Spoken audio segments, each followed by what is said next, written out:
Hello lovely people, it's time for another book wrap. The book wrap? Book chat. The regular wrap up of things I have read at some point in my past.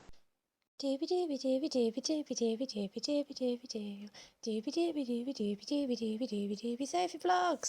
I've got a whole bunch of things to talk about. I'm also recording after work, which I don't normally do, and I'm a little bit tired, so I'm going to try and be super duper concise and speed through all of this. I'm going to kick things off with actually my first reads of 2022, although it's going to be later by the time you're seeing this. So, first of all was Last Night at the Telegraph Club by Malinda Lowe. This was a 5-star read for me. This is a new favourite. This is set in 1950s in San Francisco, I think. Time has passed. Yeah, I think it's San Francisco. And essentially, we follow Lily, who she's Chinese American. She's a lesbian, and she's coming to terms with her sexuality. There's this place called the Telegraph Club, which is like a bar for gay women to go to, and this is simultaneously like exploring her coming into her sexuality, discovering people like her and this world where she can be herself in, but then also it's looking at the Red Scare in America, and it's looking at how Chinese immigrants were treated, and I just really, really enjoyed this, essentially. I found Lily really easy to connect to. I really enjoyed her enthusiasm for like space, and she's very into science fiction, and then that also translates to like what she wants to do with her life is be like a computer, which is back in the day, like the people who would do the maths to work out like launching rockets and stuff like this, and I thought that was so fascinating and interesting. I really liked, there are other perspectives that run through this, so occasionally you get a little bit from a point of view of one of her parents or her aunt or stuff like this, and I actually really enjoyed those sections. I saw some reviews of some people saying that they felt like it took you out of the narrative, which I understand because it does. A lot of the tension within this is this feeling that like Lily has to keep her identity secret because what will happen if her family finds out and that kind of thing, which is a very like real and valid experience. You get to see these situations that like parallel her own life, and like the universality of experience whilst also the specificity of like the particular situations you are in. I really liked it as a way of like getting a bit more of an understanding of these characters outside of Lily's perspective. So I really enjoyed that. I felt like this did in fiction some of what Audre Lorde explored in her non-fiction memoir Zami, because Zami explores a period of Audre Lorde's life that is set in a very similar time to this. It's all like 1950s in America. In her circles of her lesbian friends, she would be the only black woman there, and there was this sense that all of their experiences were the same, whereas actually Audre Lorde's experiences of being a lesbian were very different based on her race.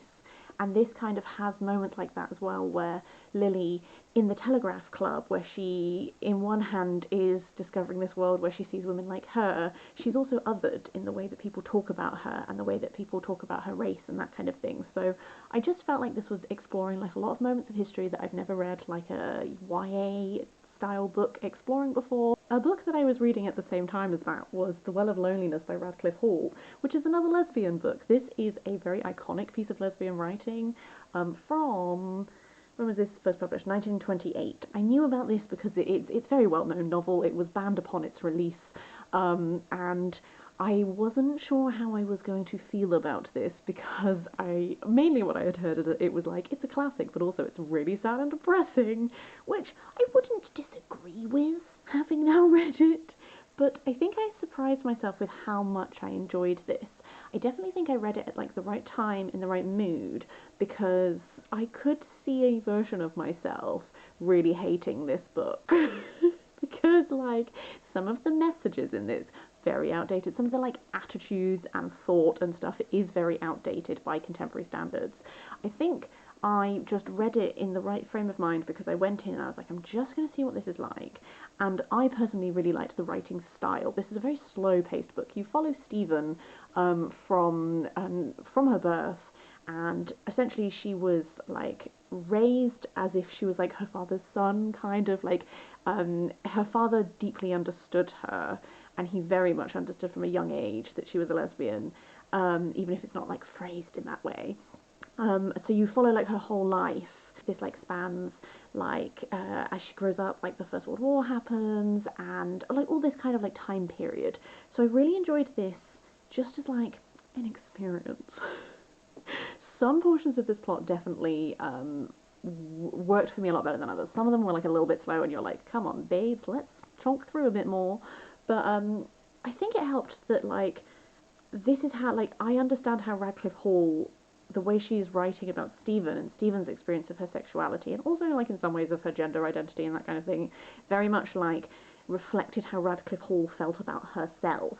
So it's a view on same-sex attraction that is not always, like, the most comfortable to read about if you are also someone who experiences those attractions, because, like, it's not like a happy, joyous view. It's like, it's called the Well of Loneliness. Like, there is this sense that, like, she has been made this way by God, but that dooms her to, like, always be like this outcast or in this situation and that kind of thing. So, like, I definitely see how you could read this in the bluntest of ways, feel kind of bad about yourself. That was not my experience of reading this, but also I've read a lot of non-fiction books that talk about this and, like, posit it in, like, its historical context and that kind of thing, which I think really helped. This is such a rambly, unhelpful review, but essentially I thought that there were some really beautiful moments of writing in this, of, like, contemplation in this. I didn't mind it being really slow-paced. I kind of just, like, settled in and walked with Stephen throughout her life. Sometimes she is a frustrating character, but I also kind of, like, always felt for her, and, yeah, I'm really glad that I read it, because I did like it a lot more than I thought I would, but I simultaneously come out of this and really understand why some people hate it. Carry on some 1920s. Why is everything influencing everything else in my life? But I also read The Diviners by Libba Bray, which is like a YA, supernatural, almost like a little bit horror at the edges. We are set in 1920s, I mean, like, New York, but, like, it takes us a lot of time to get there. And, like, some bright young thing, flappers, have used a Ouija board and awakened a spirit that they shouldn't have, and now there are these, like, murders going around the city. Evie is our, like, main figure that we follow throughout this, who she has, like, some small supernatural powers that she's always kept very quiet.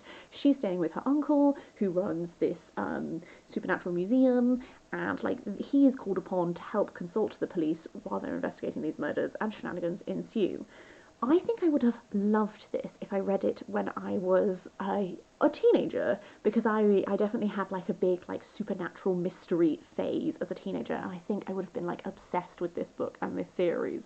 Reading it now, I still had a really fun time. I really liked, like, the 1920s setting. Libba Bray does a really great job of introducing, like, history into that. I really liked the way that she weaved in lots of references to a lot of contemporary historical things that were happening at the time and just explored American history. I thought that was really fabulous.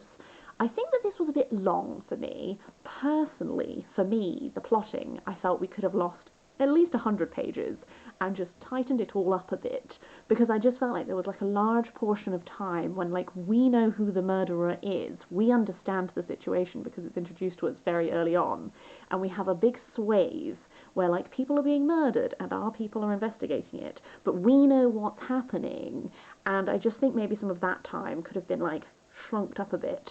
Also, Evie as a heroine, I'm sure she's going to develop. I was not always her greatest fan. Mainly, like, the flapper speech confections. This has really showed me that I couldn't exist in the 1920s in the flapper circles, because if I have to read Positutely one more time, I will go mad. So, like, some of her, like, affectations of speech, she's a very impulsive character, and I understand where it comes from. Like, I understand, like, her roots and, like, this, like, trauma that she's had in her life and, like, how that sometimes makes her act. But I also did feel like some of these conversations, like Mabel pointing out that she was very selfish as a friend, also I felt quite valid. So Evie was not necessarily my favourite person to follow.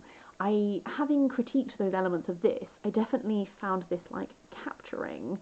I might continue the series on my Kindle. I don't think I necessarily feel the need to own it, but I also think that maybe, essentially, another thing about the plotting is that I could see all of these strands that were being set up for future books. It's just I felt like they took up quite a lot of time in this book when, like, there's no payoff. There's no, like, you're just like, okay, great, I'm sure this is going to be relevant later. So I think that maybe some of these future books might work a bit better for me, because these things that were currently just like, here's a bit of detail, it's like, okay, this is going to, like, come into play. So I enjoyed it. I do think I would have loved it a lot more if I'd read it a few years ago, but I do understand the appeal, and I had a fun time. Next up is a graphic novel. That is The League of Extraordinary Gentlemen, Volume 2 by Alan Moore and Kevin O'Neill. This is a very famous Alan Moore comic. We are exploring this league that are made up of like almost like monsters, like Mina Harker and like Dr. Jekyll / Mr. Hyde, that kind of thing. This second volume, like the narrative is largely kind of riffing off of War of the Worlds. There's this like alien invasion. It's also bringing in elements like the island of Dr. Moreau. There's a lots of, I mean, as this series does, there are lots of references to other texts, and it's sort of bringing it in and weaving it into a narrative. This didn't work so well for me. I gave this a 2 stars. Essentially, like, I felt like the narrative was a little bit disjointed. I was like, I know all of the references you're making. I've read War of the Worlds. I've read The Island of Dr. Moreau. I understand what we are riffing off of. I didn't feel like it necessarily came together very well for me. And also, there are a lot of details in this that I just, like, felt were unnecessary. And I understand that what I'm going to critique, people are going to be like, that's just part of it. Alan Moore's doing it deliberately. But I didn't like it. So I felt like there was an unnecessary number of racial slurs, particularly coming from this man. And also, could have done without all the rape. There's, like, one that is, like, kind of implied, and I'm not 100% sure if it was, like, fully meant to be implied or not, but there is one that is absolutely, definitely, strongly implied, and I didn't like it. I didn't feel the need for it, and I think I might be done reading these. But you know, like, it is interesting to get an understanding of like immensely famous graphic novels that have like influenced many other graphic novels. This one just didn't really work for me. I didn't like it very much.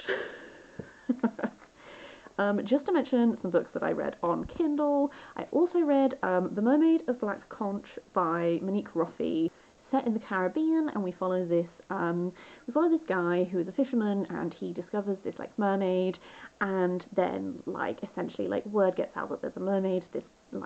These two like American guys like want to capture the mermaid, and then it's kind of a love story between this man and this mermaid. It's also like one thing I really liked about it was really exploring not just like there's an obvious element I feel that is like violence against women when you have a narrative that is about like this essentially this woman who these men are trying to capture and like essentially exploit and sell and that kind of thing. But also there was a real angle that was on like disability, like she goes through a transformation process that is quite painful, and but also there's a communication process because there's another character in this who is deaf, who uses sign language, and the mermaid also has difficulty communicating initially, and these two characters are really able to form a bond, and they really like get each other, and I felt like this did a really great job of sort of like exploring that aspect of things. That said, on the whole, this was a novel that just wasn't really for me. I mean, if I'd known it was more, if I'd known that it was a romance, I probably wouldn't have bought it. I didn't realise it was so romance focused. I think I thought it would be a bit more focusing on like, I don't know what I thought it was, but I didn't love the romance. I felt like the way that their like relations were described just made me cringe. That's just me. If you read more romance, you'll probably like it. It's just some of the descriptions and language used for like body parts and stuff, not my jam. And I found it very hard to like root for them as a couple. So I think because that is so much of this text, that just like, it's not a book that I think is necessarily like terrible. It's just definitely a book that is like not for me and not my jam. And then finally, I also read on my Kindle Razorblade Tears by S.A. Cosby. Essentially, we follow these two guys, they're ex-cons, one of them's black, one of them's white. Their sons were married, but they are murdered, and so they both decide to essentially hunt down who did it and wreak bloody vengeance. There are some interesting, sorry, I have pins and needles. There are some interesting things explored in this text, like both of these fathers were not accepting of their son's sexuality while they were alive, and so there is this grappling to do with like now they are dead, like how do they feel, the regrets that they have, but also like it very much explores the journey they go on, because even when seeking vengeance for things, like they are still actively homophobic and stuff like that, so there's very much like a lot of this is rooted in these two guys and their journey as people, whilst also being extremely violent and brutal. So I will just flag, like, heavy, heavy violence. Be aware of that. Also, specifically, like, a lot of violence against queer people. Like, there is, like, this centres around this murder of these two men, but they are not really...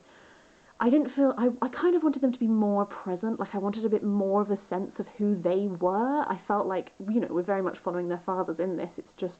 I think sometimes it's hard to read a novel that focuses so strongly around violence against queer people, but, like, frames it through this lens of, like, these two homophobic dads. Also, like, there is, like, violence against trans women in this, like, quite explicitly explored as well. I think, finally... my final, like, critique with this would be that there are some, like, key plot details that I don't know if it's a plot hole or if I just missed things that explain why X thing didn't happen or why person didn't know this thing already. But, like, that I don't really understand. I don't know if I've gone wrong.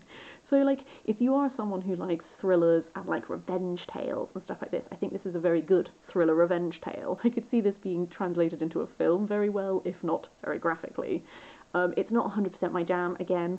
That's everything I want to talk about this week. As per usual, I'd love to hear thoughts from you. Please leave a comment in the description. That's not what you do. Please leave a comment down below. That's what you do. I hope you're having a lovely day. I will see you next time for something different.